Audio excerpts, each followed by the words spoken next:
বুঝতে পেরেছেন তো? সম্রাট ছিল, এখন কোথায়? জেলের ভাত খাচ্ছে। তো আমি আপনাদের বলি, তো কারো গুন্ডা মস্তানের কথা ভাববেন না। আপনার আমার মনের মধ্যে যে ভয়টা ওরা ঢুকিয়ে রেখেছে, ওইটাই ওদের জয়। যদি ভয়টা আপনি ভাঙাতে পারেন, কাজ শেষ। ভয়টা আমাদের ভাঙাতে হবে। এই ভয় ভাঙানোর দায়িত্বটা নিজেকেই নিতে হবে। ওরা আপনার মনের মধ্যে যত ভয় ঢুকাতে পারবে, তত ওরা ভোট লুট করবে। একবার দলগতভাবে বেরিয়ে আসুন। ভোটের দিনে বাইরের কোনো লোক থাকলে গাছে বেঁধে রাখবেন। পুলিশ প্রশাসন আপনার কিছু করতে পারবে না। অন্য জায়গার ভোটার এখানে এসে মাস্তানি করতে এসছে? হ্যাঁ, আপনারা কি একদম ছেড়ে কথা বলবেন না। তৃণমূলকে ভালো লাগলে ভোট দেবে, অন্য কোনো দলকে ভালো লাগলে ভোট দেবে, যাকে যার ভালো লাগবে ভোট দেবে।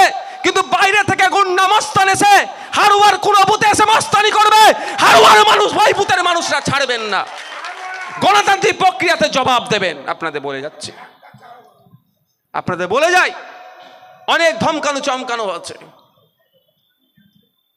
ভোটের দিনে আমি ভাঙড়ের বিধায়ক, লোকসভা নির্বাচনে আমি ভাঙড়ে ঢুকিনি। কেন? ওটা আমার রাইট নয়। ওই দিনকে সরকারি আধিকারিক ছাড়া, তাও ওখানের জন্য যাদেরকে নির্দিষ্ট করে দেওয়া হয়েছে তারা আর ওই ভোটাররা ছাড়া অন্য কেউ থাকতে পারে না। তাহলে বলুন, অন্য জায়গার গুন্ডা মস্তান এসে যদি বুথে মস্তানি করে, যোগ্য জবাব পাবে তো গণতান্ত্রিক প্রক্রিয়াতে? পাবে তো? এটা মাথায় রাখবেন। সংবিধান প্রদত্ত আপনার অধিকার। সংবিধানের নির্দিষ্ট আর্টিকেলে উল্লেখ আছে, প্রত্যেকটা ভারতীয় 18 বছরের ঊর্ধ্বে যারা, তাদের ভোটদানের পূর্ণ স্বাধীনতা আছে। ওই স্বাধীনতায় যারা, অর্থাৎ সংবিধান বহির্ভূত কাজ যারা করতে আসবে, ওই সংবিধানকে হস্তক্ষেপ মানে যারা ডিস্টার্ব করতে আসবে, আমাদের সর্বোচ্চ দিয়ে সংবিধানের আর্টিকেলকে রক্ষা করতে হবে। আর পুলিশ প্রশাসন, ও নিয়ে আপনারা ভাববেন না, ও নিয়ে আপনারা মাথা থেকে চুপ সরিয়ে দেন। কেস হবে, এর থেকে বড় কিছু হবে নাকি? এর থেকে বড় কিছু হবে? কেস টিকবে ভাই? মিথ্যা কেস টিকবে? আমাদের নিরাপদ বাবু কোথায় গেল? কতদিন জেল খেটে এলো? কদিন আগে কতদিন আপনাকে ছিলেন? 19 দিন জেলে। আমাদের আয়েশা বিবি, আচ্ছা নিশ্চয়ই গেছে একটু, ওনাকেও ওয়েস্ট কদিন। আমাদের জুবিদিকে, আমাদের আহমদ খান সাহেব, সর্বোপরি আমি আছি তো মেন ভিলেন। কিছু করতে পেরেছে? মিথ্যা কেসে আটকে রাখতে পারবে না, একটু নাটক করবে। একটা কথা আপনাদের বলে যাই, আমরা ছাড়ার ছেলে নয়। আহমদ খান সাহেবকে মিথ্যা কেসে মামলা করেছিল, অ্যাডভোকেট লাগিয়ে জামিন হয়েছে। নিরাপদ বাবুকে মামলা করেছিল মিথ্যা কেসে, জামিন হয়েছে। আমাদের এখানে আয়েশা বিবি আছে, আমি আছি। এই কেস কিন্তু শেষ হবে, হবে তো নাকি? তখন কি করব আমরা? আজকে যে সমস্ত আয়োরা মিথ্যা মামলা দিচ্ছেন, আপনাকে অনেক বলছে ওপর তলার চাপ আছে। আমি ওপর তলা নিচের তলা কাউকে দেখতে পাবো না, যে আয়োর নাম আছে তাকে আমি দেখি। এটা মাথায় রাখবে। আমি তো খালাস হব সম্মানের সাথে। নওশাদ সিদ্দিকী, আহমদ আলী খান সাহেব, নিরাপদ সর্দার সাহেব, আয়েশা বিবিরা কি হবে? জামিন তো নয়, সমস্ত কেস থেকে খালাস পাবে। তারপরে কি করবে এরা? মানহানি মামলা দেওয়া হবে। আপনারা বলতে পারেন, তাহলে এখন মানহানি মামলা দিচ্ছেন না কেন? সেটা একটা প্রসিডিওর আছে। যখন একটা মামলা চলবে তখন মানহানি মামলা দেওয়া যায় না। তাহলে কেসে নিয়ে আপনারা ভয় খাবেন না। ও কেস হবে ঠান্ডার সময়, এখন নয়। আমি বলি ঠান্ডার সময় হলে পুলিশকে বলবেন দাঁড়ান একটু কম্বলটা নিই, কারণ জেলের মধ্যে যে কম্বল দেয়, ও রেলের কম্বল বলছে 3 মাসে 1 মাসে 2-3 বার ধোই। তাহলে জেলের কম্বল কি হয় বুঝতে পেরেছেন তো?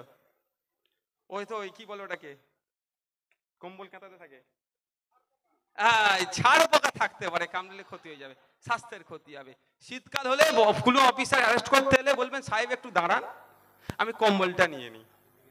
আমি তো নিজে, গড়ফা থানা ডেকেছিল শীতকালের সময়, ওদের তো বিশ্বাস নেই কে কখন ধরে আটকে দিতে পারে। আমি কম্বল নিয়ে চলে গেছিলাম, দেখেছিলেন না? আগে কি আছে, আরে লড়াই করতে নেমেছি, হবে না। লড়াইটা কেন করতে নেমেছি? ব্যক্তি স্বার্থ চরিতার্থের জন্য নয়। লড়াইটা করতে নেমেছি সমাজ ব্যবস্থাকে পরিবর্তন করতে তাদের দেখে আমরা লড়াই করতে নেমেছি।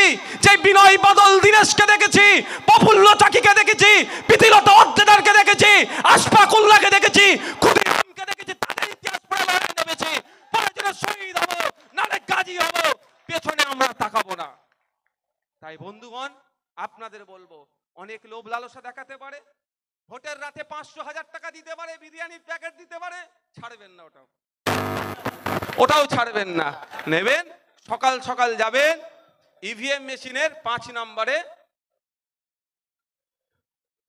খাম চিহ্নকে প্রেস করবেন।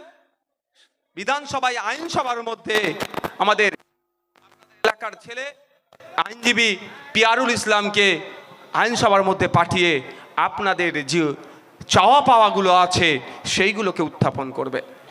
এই যে সিস্টেম আমাদেরকে ভুল বুঝিয়ে দেওয়া হয়। আপনাদের বলি, এমএলএর কাজ কি, ফাংশন কি, এটা আপনাদেরকে জানতে হবে। অনেকে জানেন, আমি জাস্ট যারা জানেন তাদেরকে রিমাইন্ড করছি, আর যারা জানেন না তাদেরকে জানিয়ে দিই। এমএলএর একাধিক কাজ আছে। সর্বপ্রথম কাজ হচ্ছে কি বলুন তো, বিধানসভায় যাবে, যথাসময়ে সই করবে, আর 1,20,000 টাকা নিয়ে পকেটে নিয়ে চলে আসবে, তাই তো? হ্যাঁ হ্যাঁ, এটা নাকি? এটা নয়। সর্বপ্রথম কাজ হচ্ছে, যেখান থেকে তিনি নির্বাচিত হয়ে গিয়েছেন, নির্বাচিত হয়ে গিয়ে আইনসভার মধ্যে এই নির্বাচনী ক্ষেত্রের মধ্যে কোন কোন জিনিসের অভাব আছে, কি কি জিনিস প্রয়োজন আছে, সেটা স্পিকার স্যারের মাধ্যমে কনসার্ন ডিপার্টমেন্টাল মিনিস্টারকে অবগত করা হাউসের মধ্যে। প্রথম, যদি আপনারা আমাদের পিয়ারুল ইসলামকে আইনসভার মধ্যে পাঠান, পিয়ারুল ইসলাম গিয়ে এই কৃষকদের দুরবস্থার কথা তুলে ধরবে। এখানে ঠিকঠাক করে খাল খনন না হওয়ার ফলে অল্প বৃষ্টিতেই পানি ভরে যাচ্ছে, চাষযোগ্য জমিতে পানি গিয়ে জমির ফসল নষ্ট হয়ে যাচ্ছে, চাষিরা ক্ষতিগ্রস্ত হচ্ছে। ভেড়ি আছে, ভেড়ির ক্ষেত্রেও যে সমস্যাগুলো আছে, স্বাস্থ্যকেন্দ্রের দুরবস্থা, শিক্ষা প্রতিষ্ঠান সেই অর্থে নয়, সেই প্রসঙ্গগুলো তুলে ধরবে। যখন কোনো ডিবেট হবে, রাজ্য সরকার যে বিল নিয়ে আসবে, সেই বিল যদি জনগণের বিপক্ষে যায়, এক্সট্রিমভাবে তার অপোজ করবে। আর জনগণের পক্ষে যদি থাকে, আরও ভালো করে কি করে হয় মতামত দেবে। কিন্তু এই সরকারের মনে হয় জনগণের পক্ষে এরা কাজ করবে? মনে হয় কারো? সম্ভব নয় এদের দ্বারাই। কারণ সরকারটাই তো জনগণকে কিভাবে শোষণ করব, জনগণকে কিভাবে পকেটের মধ্যে ভরে রাখবো, এই কাজে লেগে আছে। তাই বন্ধুগণ, 13 তারিখে কোনোভাবেই কারো কথাতে ভয় পেয়ে হোক আর গলে যেয়ে হোক আপনাদের মূল্যবান ভোটটাকে নষ্ট করবেন না। সরকারকে আবার ধাক্কা দিতে হবে। সরকার এটা ভাবছে যে আমি লক্ষ্মীর ভাণ্ডার দিয়ে দিচ্ছি, আমার ভোট পকেটে চলে এসেছে, আমার মাকে তো লক্ষ্মীর ভাণ্ডার দিচ্ছে, আমার বোনকে লক্ষ্মীর ভাণ্ডার দিচ্ছে, কিন্তু আমার মা আমার বোনটা আমাদের রাজ্যে কতটা সুরক্ষিত সে আরজি করচকে আগুন দিয়ে কিন্তু আমাদের দেখিয়ে দিচ্ছে। তাই মায়েদের বলবো, লক্ষ্মীর ভাণ্ডার 1200 নয়, 5000 করলেও আমার কোনো বিরোধিতা নয়, কিন্তু মায়েদেরকে আওয়াজ তুলতে হবে। আর বাকি লক্ষ্মীগুলো যাতে সুরক্ষিত থাকে, সরকারকে আগে তার ব্যবস্থা করুক, তারপরে লক্ষ্মীর ভাণ্ডারের কথা ভাববে। ভাবতে পেরেছেন? আজকে 90 দিন অতিবাহিত হচ্ছে, আমার তিলোত্তমার পরিবার ন্যায় বিচার পেল না, আমরাও ন্যায় বিচার পেলাম না। এটা ভুলে গেলে চলবে না। লক্ষ্মীর ভাণ্ডার দিচ্ছে মায়ের হাতে, যারা আছেন বাপেরা, ম্যাক্সিমাম তো এখানে আপনারা যারা আছেন সবার পরিবার পরিজন যারা আছেন বাড়ি যাবেন, আজকে গিয়ে বাচ্চাগুলোকে ডাকবেন। একটা পরীক্ষা দিচ্ছে আপনাদের, যদি পরীক্ষায় আমি ফেল করি ভোট দিতে হবে না, আর যদি পরীক্ষায় পাস করি আপনার নয় আরও 10টা মানুষকে ইনফ্লুয়েন্স করবেন তো ভোট দেওয়ার জন্য।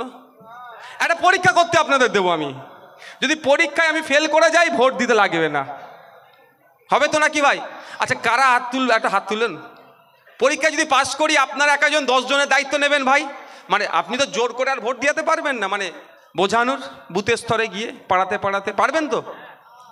আপনারা আজকে বাড়ি যাবেন, কম বেশি সবার বাড়িতে বাচ্চা আছে, মাসির ছেলে, পিসির ছেলে, জ্যাঠার ছেলে, চাচার ছেলে, ফুপুর ছেলে, খালার ছেলে, ভাইয়ের ছেলে আছে তো, নিজের ছেলে আছে তো। গিয়ে কোন ক্লাসে পড়ে জিজ্ঞাসা করবেন আগে। বাচ্চা কি বলবে? 3, 4, 5, 6, 6-এর ছেলেকে ডাকবেন, ওকে পেন ধরিয়ে দেবেন আর খাতা দিয়ে বলবেন তোর নাম, তোর বাবার নাম, তোর মায়ের নাম, কোথায় বাড়ি, কোন স্কুলে পড়িস, ইংলিশে লিখে দে। ক্লাস 4-এর বাচ্চাকে ডাকবেন, অঙ্কের বইটা খুলে দেবেন, গণিতের বইটা খুলে দিয়ে বলবেন এটা অঙ্ক কর। 100 জনকে ট্রাই করুন, 100 জনকে ট্রাই করুন, 90 জন ফেল করবে, 90 জন ফেল করবে। আর আমাদেরকে কি বলছে, লক্ষ্মীর ভান্ডার দিচ্ছি। লক্ষ্মীর ভান্ডার মাকে তো 1000-1200 নিচ্ছেন মা, আপনার ছেলের ভবিষ্যৎ কিন্তু যে হাতে আপনি লক্ষ্মীর ভান্ডার নিচ্ছেন, যে হাতে লক্ষ্মীর ভান্ডার দিচ্ছে, ঠিক ওই হাতেই কিন্তু আপনি গরিবের বাড়ির মেয়ে, আপনি মধ্যবিত্ত নিম্নবর্গের মানুষ, আপনার ছেলের ভবিষ্যতে কিন্তু ওই হাতে এরা গলা টিপে মারছে। তাই বলবো মায়েদেরকে, আওয়াজ তুলুন।